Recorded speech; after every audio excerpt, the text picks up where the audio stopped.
ती पर्स पडली खाली.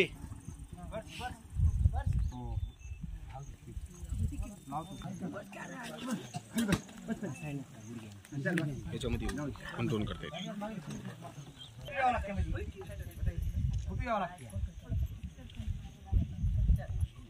हे राहिले ते राहिले पुन्हा नका बोलो खाली बस की.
शाळा कुठं आहे?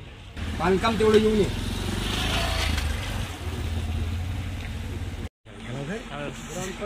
Bulb bulb light light.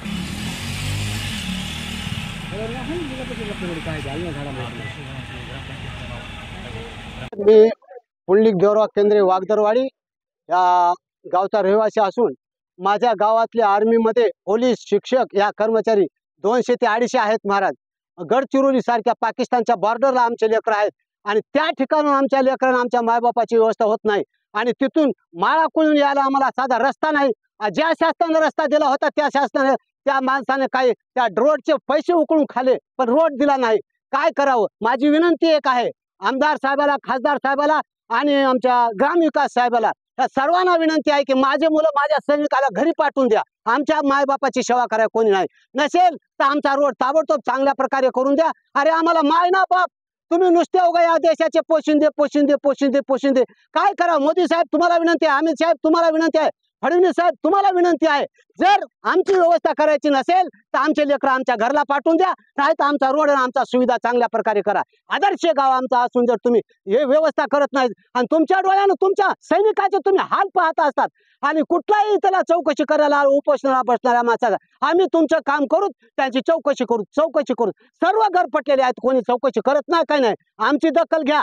एक सांगतो साहेब, हे जर नाही आमची दखल घेतली तर आम्ही सुप्रीम कोर्टात हाय कोर्टापासून आम्ही लढे लढू. हेच आमची विनंती आहे.